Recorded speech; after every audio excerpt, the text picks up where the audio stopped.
Hello students, welcome to my channel Deep Learning Biology. Today we are going to learn some of the basic concept of bioenergetics.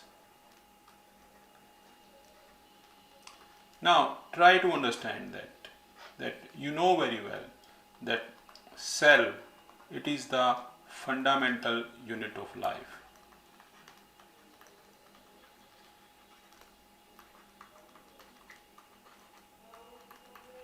And you know very well that every living cell, they do carry out some kind of biological work, and generally they are doing these biological work to remain alive, to grow, and to reproduce. Yes, you know very well that a cell is selectively permeable, means it is only allowing entry and exit of only some certain biomolecules or the chemicals. So you see that a cell is actually dynamic in nature. It is not static, it is dynamic in nature, and continuously within the cell some kind of work is always going on. So you can say that the biological work which is occurring in the cell, it is actually the fundamental property of all living organism. So you see, all living cell, all living organism, they are carrying out some kind of biological work. Yes, in our previous class we have learned that many of the reactions which are occurring within the cell, they are known as metabolism. And you know very well that metabolism can be categorized in two types. One is catabolism and another is anabolism. So you know very well now what is catabolism. The degradative reaction which are occurring in the cell, they are known as the catabolism, while the synthesis reactions, biosynthesis reactions which are occurring in the cell, they are known as the anabolism. Now try to see that all organisms, they are actually continuously changing one form of energy into another form of energy. Try to see here, the plants, they are actually fixing the energy from the sunlight. So they are capturing the sunlight, and by the process of photosynthesis they are synthesizing the food. Yes, if you are a vegetarian, then you are taking that food from the plants, and now you are converting the chemical energy stored in the food into some simple biomolecules. Now what is going to happen during this process? Some energy is going to be released, and this energy is being stored in the form of ATP and NAD plus, or it can be NADPH. Yes, within the cell also what can happen, that these simple biomolecules can act as a precursor, and in the process of anabolic reaction some highly ordered macromolecules can be synthesized. So for the synthesis we have already discussed, there will be input of energy.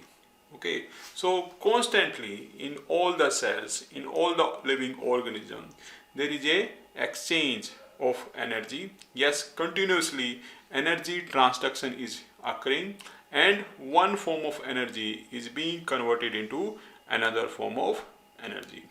So you can say that a cell is actually a biological energy transduction device, where the energy is being converted in one form of energy into another form.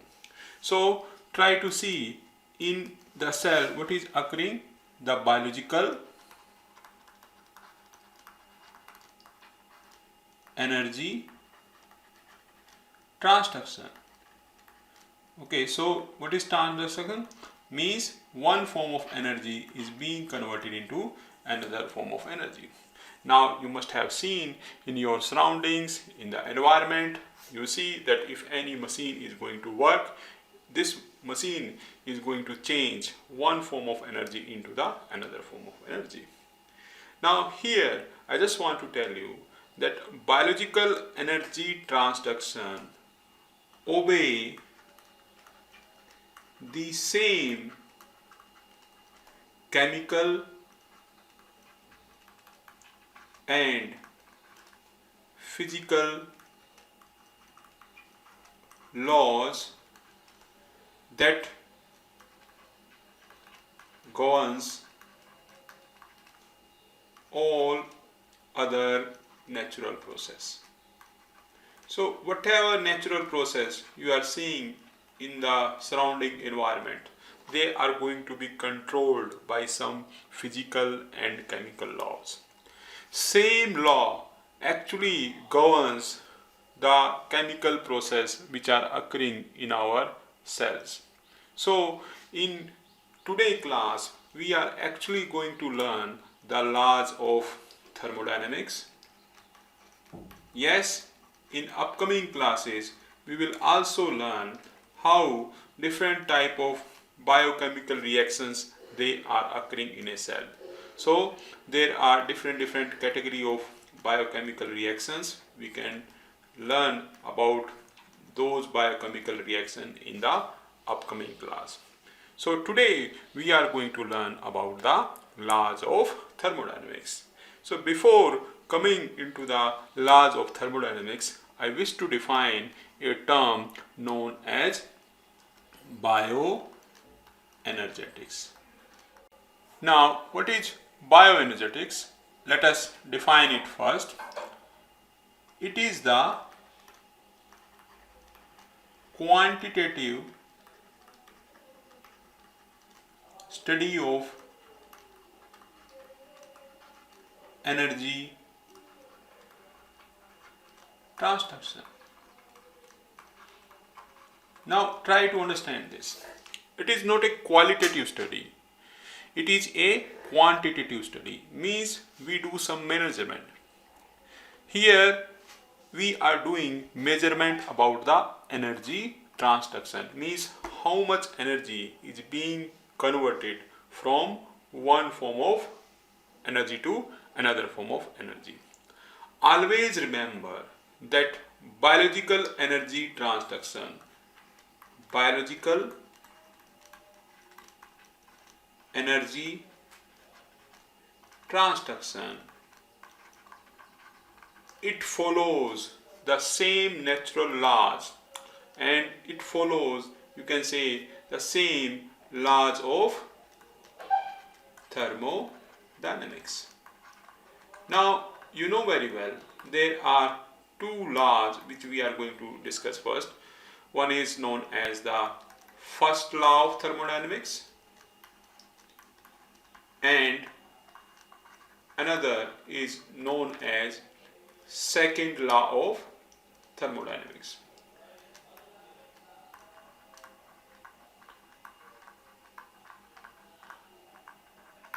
Okay, so let us first discuss what is first law of thermodynamics.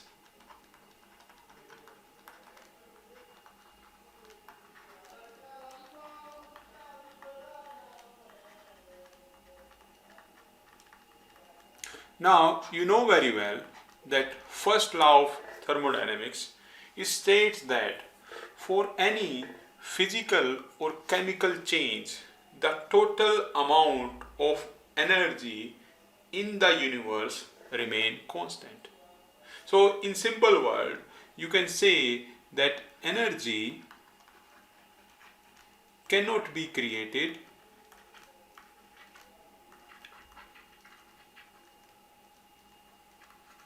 nor it will be destroyed, but it can change from one form to another. So you see that if you are going to have a universe, so that universe is going to have some fixed amount of energy. And here try to see that whatever the physical or chemical change they are going to occur, the total amount of the energy, so total energy of the universe,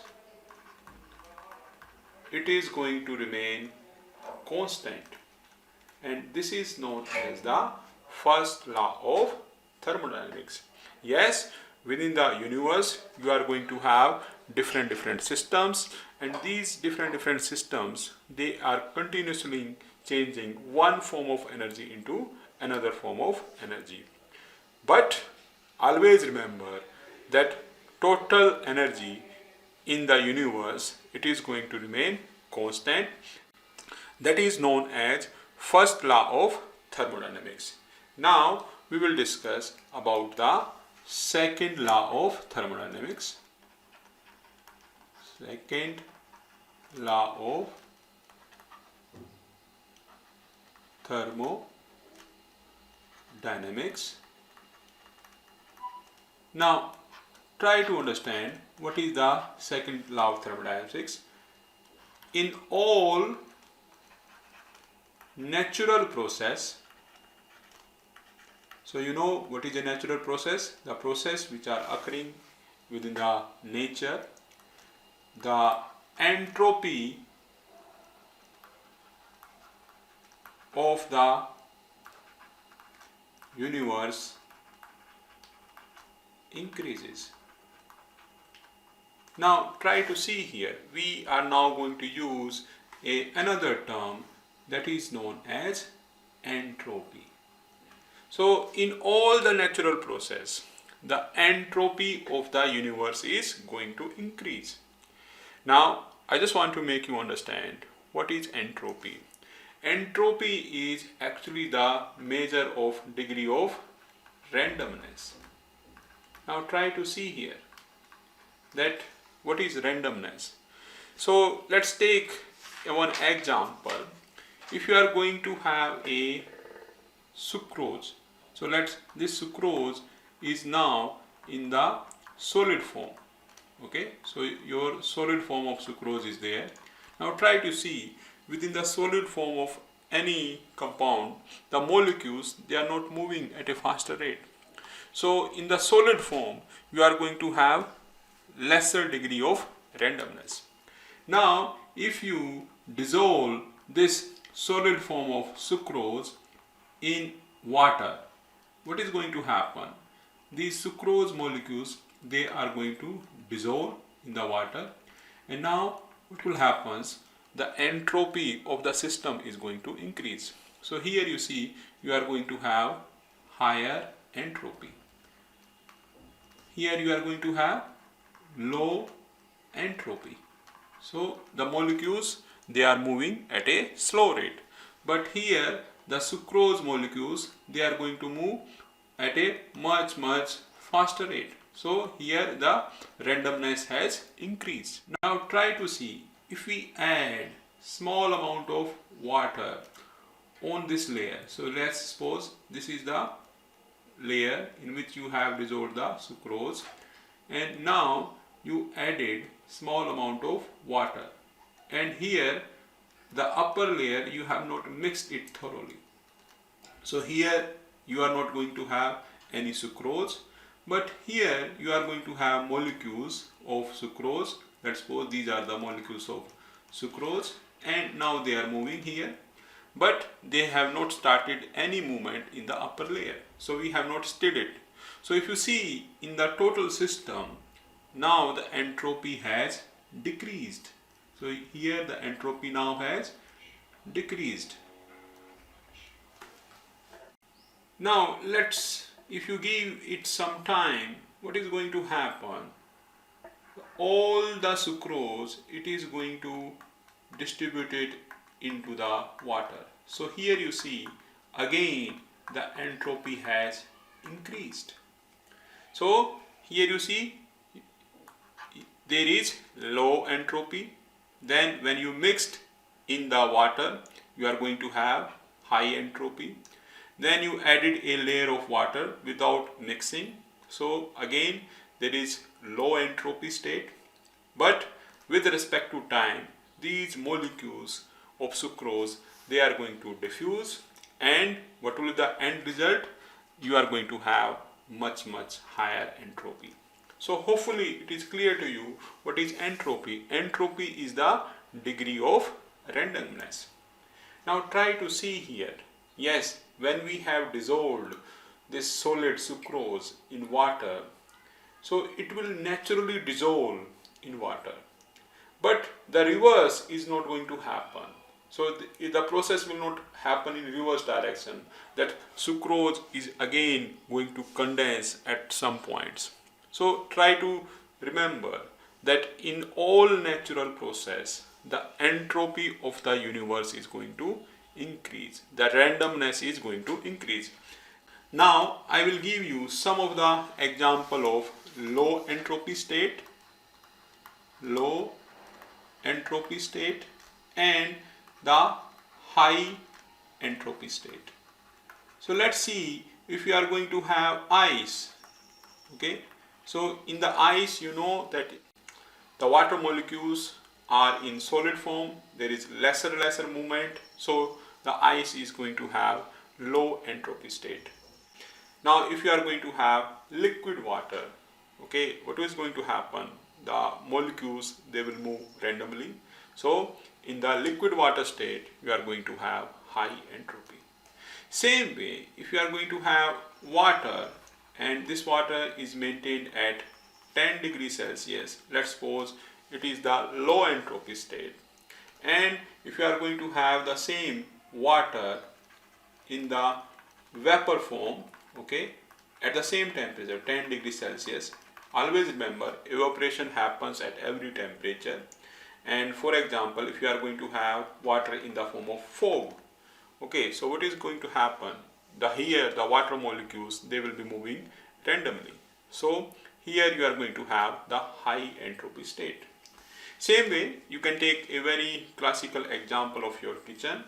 Means if you are going to make a juice, so initially you are going to have some dahi, then you are going to have banana, okay, then you are going to mix some honey, then you have added some sugar, okay, and you have added some other fruits, and they have not been mixed, okay, so everything is there, okay, and now here this is going to be a low entropy state.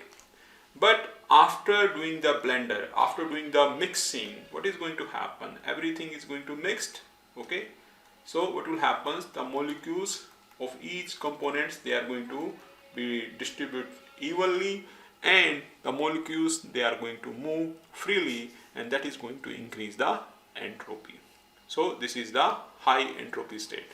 So these are some of the classical example of what is low entropy state and what is the high entropy state. Now we will discuss what is actually the second law of thermodynamics. Second law of thermodynamics. Okay, now second law of thermodynamics states that in all natural process, as I have discussed now, in all natural process, the entropy of the universe increase.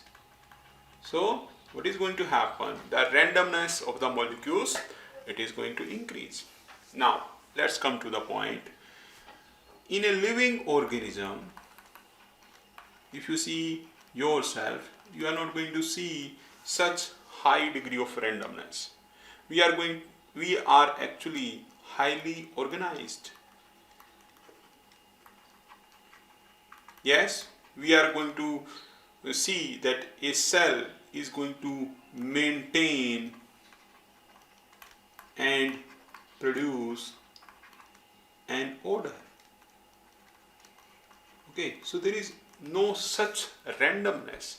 Yes, when the reactions are occurring within our body, yes, there may be some randomness, but it is not that there is complete increase in the randomness. So if you see our living organism body or a living cell, now question is that as per second law of thermodynamics, it is being stated that in all natural process the entropy of the universe is increasing.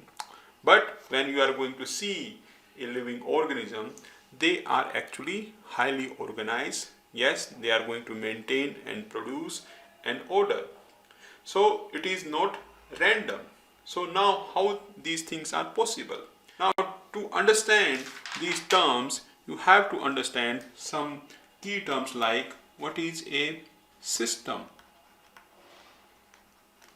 Now try to see anything which is under observation, that is known as a system. So your system can be, it can be an organism, yes, it can be a cell, yes, it can be a petri dish, or it can be some two chemicals, okay, or your system can be entire earth. So when you are going to do some bigger study, your system can be entire earth, okay. So anything which is under observation, that is known as a system. Now let's see. So this is our system and this is under our observation. So let's see, this is the system, okay. Now anything which is not defined as per boundary of a system, that is known as the surrounding. So all the area, okay, which is not going to come under the boundary of system, okay, that is now known as the surrounding. Try to understand that system plus surrounding, that is going to make the universe, okay. Yes, the system can be of different types. One type of system is well known as isolated system. Now what is going to happen in an isolated system? Let's suppose if you are going to have a system, and if this system is completely closed, okay, and it is not exchanging matter, neither exchanging energy with the surrounding, then such type of system, it is known as isolated system. There is another system which is known as closed system. So here what is, you are going to have a same boundary, okay, your system is completely closed. Yes, the system is not exchanging the matter, there is no exchange of matter, but energy can be exchanged. So such system is known as closed system. So here in case of isolated system, you can say that your thermos bottle, okay, it is not exchanging neither matter nor the energy, you can consider it is an isolated system. Now if you are going to have a closed water bottle and it is not thermally insulated, what will happen? Matter is not going to exchange, but energy is going to exchange. After a few while, the temperature of the water is going to cool down. So you see, energy is going to be exchanged. Now here question is whether our cell, they are closed system or isolated system. I just want to tell you that cell or living organism, both they are not isolated system or closed system. They are actually an open system. Now try to see what is an open system. Now in an open system, you are going to have not a closed boundary. So if you are going to have open system, they are exchanging matter with the surrounding. Yes, they are exchanging energy with the surrounding. So there is a continuous exchange of matter and the energy.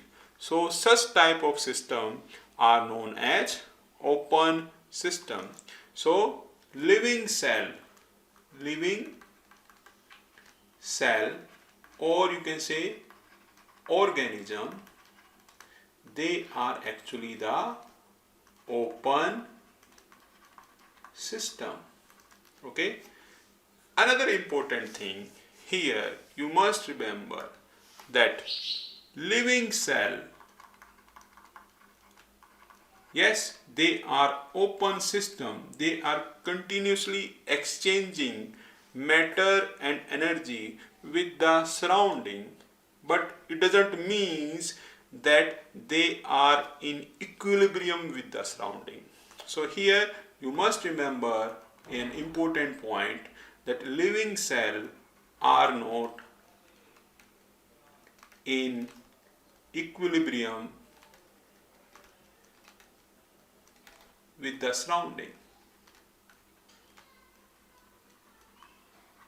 Okay, yes, we have a body, and in that body we are going to have a cell, and within the cell you are going to have different macromolecules, different components. Yes, you are going to have a boundary, and if you see in our surrounding, the environment is entirely different. Yes, we are continuously exchanging energy and matter with the surrounding, but we are not in equilibrium with the surrounding.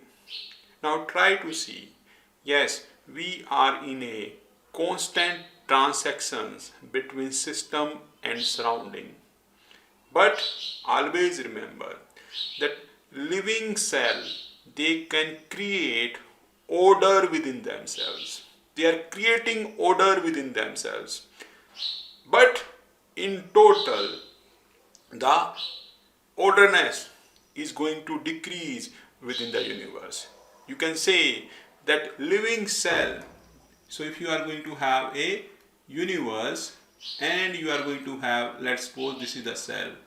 So cell is going to create orderness, but in total, if you see, the entropy of the universe is going to increase. Yes, we are constantly synthesizing some biomolecules, and those biomolecules, they are going to create orderness, but we know that something is going to be secreted out.